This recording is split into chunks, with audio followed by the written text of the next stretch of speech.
I'm looking for Mary, knows a lot about Alexander the Great, has a frog named Ed. You know where I can find her? Sure, I'm Mary. Great! Because I gotta tell you, I'm tired of hopping on heads. Now, let's get you pickled so we can go to the dot of noggin.com and you can officially host the show. Let her have it, boys. Extra dill. So, Mary, how you feeling? Good. Great. Who are all those people watching us? The audience. My audience. Your audience. Keep them happy or they'll switch the channel, capiche? Capiche. Anyway, Mary, I got just the thing for you. It's your very own personal theme song. Hit me, baby. Mary! Mary! Mary, Mary, Mary! This is Mary's very own personal theme song. On the Phred on your head show. That's Phred with a PH. Now that your noggin's turned to noggin, let's get noggin along. On the Phred on your head show. That show with an SH. With Mary. as your host, we'll show your favorite shows And hear about what you know. and play pickles to Pluto. And check out what's online. Hey, that last line didn't rhyme. But we mentioned online. Nugget.com. So we got a lot of stuff for you to put on the show. Hello? So let's end this song before it gets too long. Too late. Mary! Is our host with the most, as you know. And now, without further ado, coming to you directly from Mary's Forehead. It's the Phred with a PH. on your head show. Now, you hit me, Mary. Be the host with the most and introduce our next show, huh? I want to see an aggravation. One of those funny little noggin cartoons. You got it. Roll it, boys. Phred on your head show.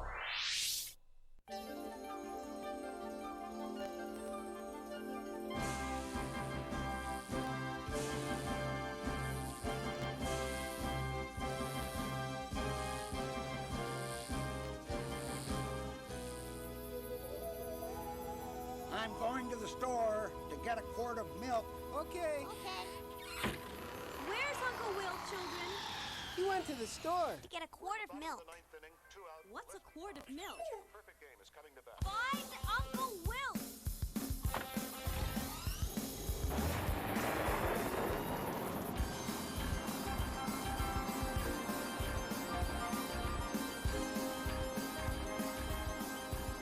I read about a quart of milk.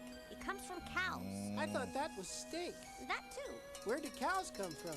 The planet Earth. And look who's on the screen. He's going for a Complete stories done in limited animation.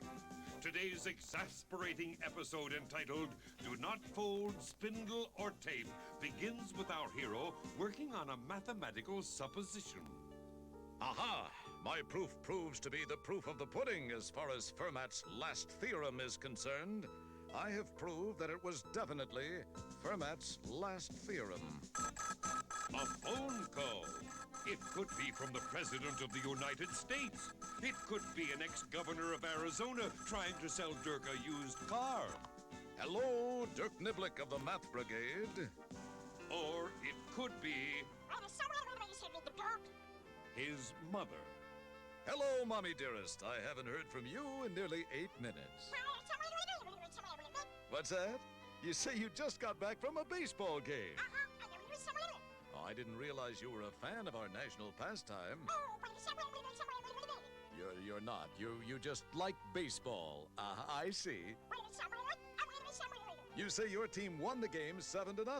They whitewashed their opponents, did they? Hung the old horse collar on them, bageled them good, shut them out without a run. What's that? Your team scored 7 runs without a single player touching home plate? Mother, that's well nigh impossible. No. Of course I'm not calling you a liar, mother of me, but it's hard to believe a baseball team could score 7 runs without a single player touching home plate. Just a moment, Mommy dearest. There's a tapping at my chamber door. What's that you're muttering, Mutter? 'Tis some visitor rapping at my chamber door, only this and nothing more. Well, you're probably right, but I'd best answer it. Hello, Dirk. Remember me? I'm Roy Tire Damage. Where was you? I was right here. We were roommates in college. Of course, Roy Wrong Way Tire Damage, star athlete at our college. Where was university? That's right. We were the fightin' Where Was Yous. As I recall, you got your nickname when you intercepted a pass in the Rose Bowl, got turned around, and backed all the way down the field, scoring a touchdown for our opponents. Yes, and causing severe thorn damage to my rubber cleats. That's right. Well, what can I do for you, Wrong Way? May I come in? Certainly. Come in, sit down, Wrong Way, and take a load off your cleats. Thank you. What's that? Oh, that's my mother.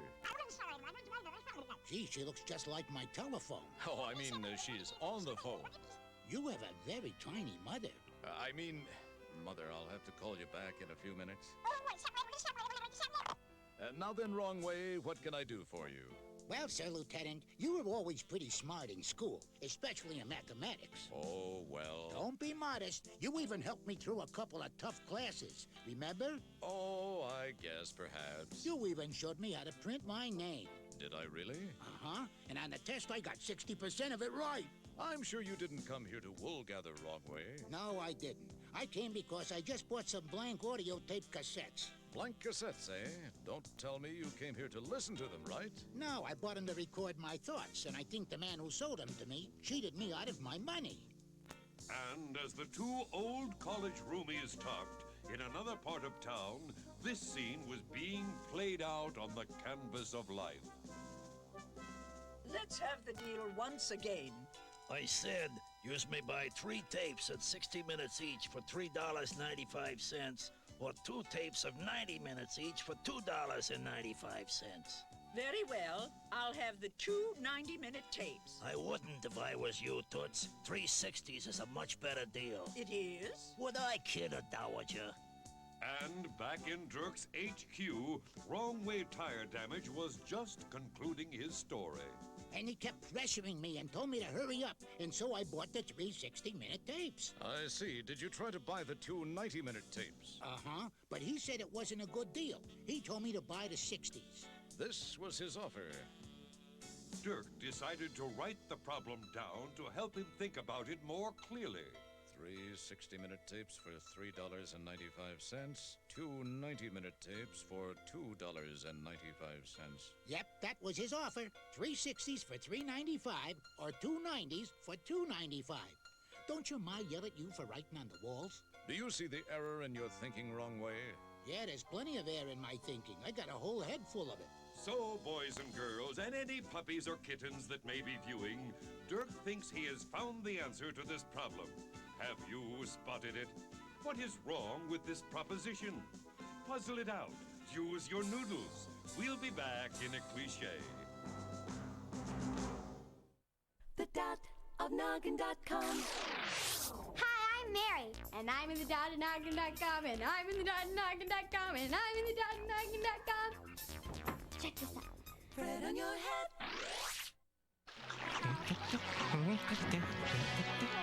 Oh, look at that, huh? Pickles to Pluto! Hi, Mom! Okay, so Pickles to Pluto is a game where you have to connect 2 things that seem like they have nothing in common in 6 steps or less.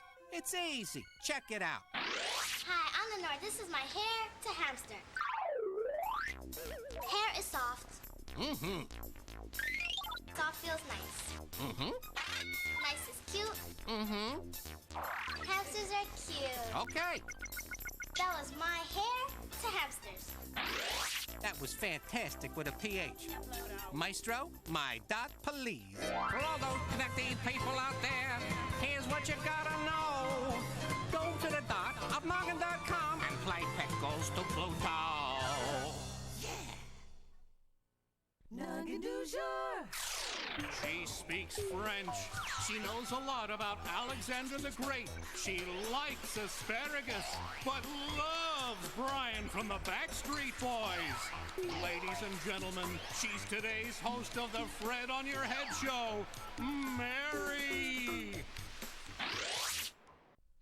Hungry? Want some food? Here's some brain food.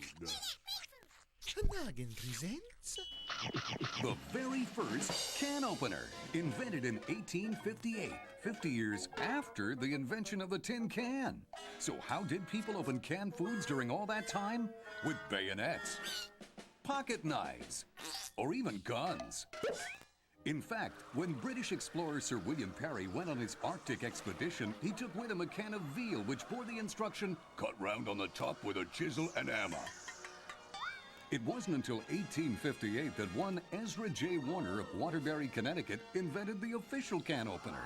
And that's a first. Brain food. For your noggin. Hi, I'm Mary, today's host of Noggins, Phred on Your Head show. Right now, Phred isn't on my head, because he's on the internet trying to find out who brought French fries to America. How's it going, Phred? Nothing yet. Hey, Mary, you speak French. Tell him some French words while I figure this out, okay? Okay. I take French in school, and here's some stuff I know. If you wanted to say, my name is Mary, you'd say, je m'appelle Marie. So you can try it with your name. For instance, je m'appelle Bob, or je m'appelle Susie. On the count of three, ready? 1, 2, 3. Je m'appelle Phred! Anyway, another thing that's a cool, interesting fact is that diplomats speak it at the United Nations. When they have conversations, they speak it in French. Also, it is a native language to as much people as speak English. So, if you don't live in France, you don't don't speak French. It's spoken in a lot of different places. Millions of other people speak French as a second language also. How's it coming, Phred? Magnifique! I got the answer. It appears that French fries were brought to America in the late 1700s by Thomas Jefferson, our third president. What a man! He wrote the Declaration of Independence and brought fries to America. Thanks, Tommy! Thank you, Thomas Jefferson. Now, check this out. Wrong way, let's pay a visit to your tape-selling friend. Okay, I'll walk with you. Let's take my car. As our hero and his friend drove to the site of the tape sale, Wrong Way said, You know, Lieutenant. Wrong way, you don't have to call me Lieutenant. Okay. You know, Sergeant, riding backwards gives one a sense of deja vu.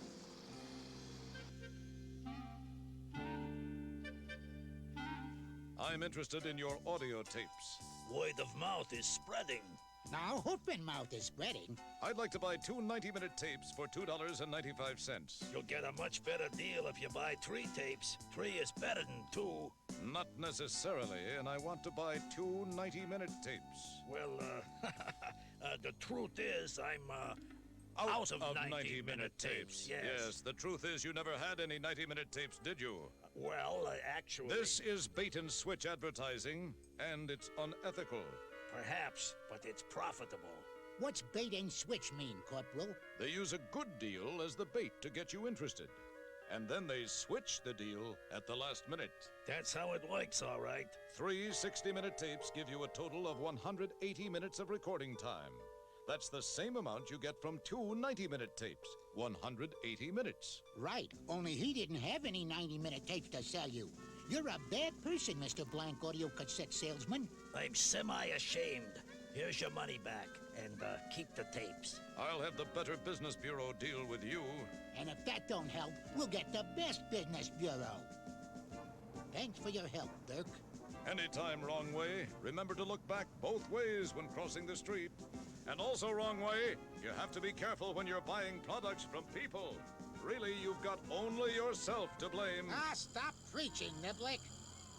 It does make a fellow feel good to use some common sense and some mathematical prowess. A ringing from a phone booth. I'd better answer it. It could be Superman.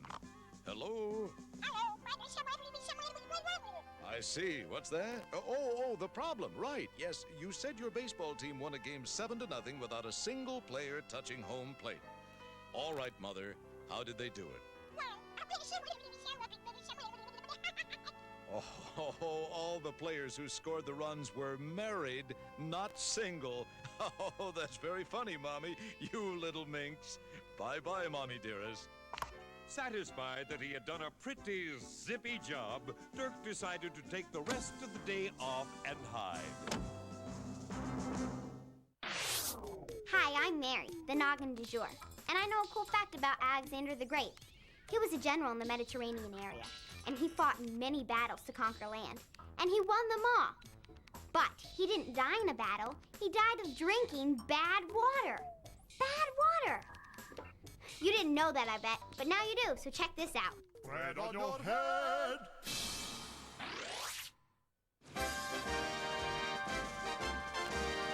The story you are about to see is a fib, but it's short.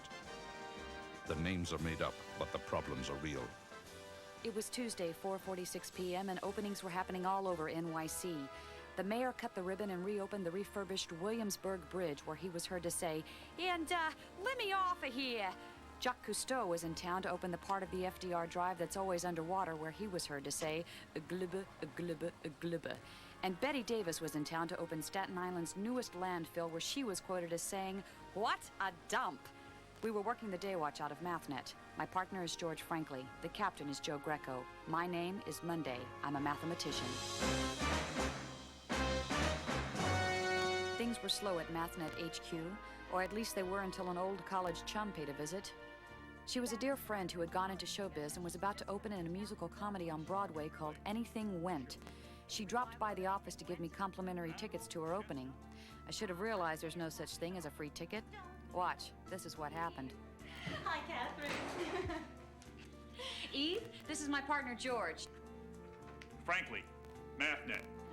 Eve and George had a lot in common. Eve is an actress and George is a fan. They talked about the business, one I know very little about.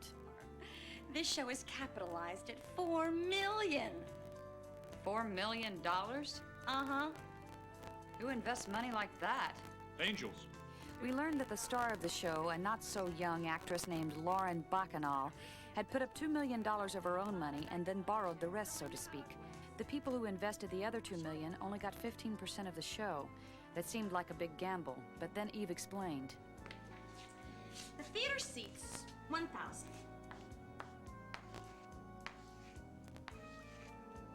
Let's assume it's a hit, and we sell out. What's the average ticket price, Eve? Approximately $40. That means if we sell out the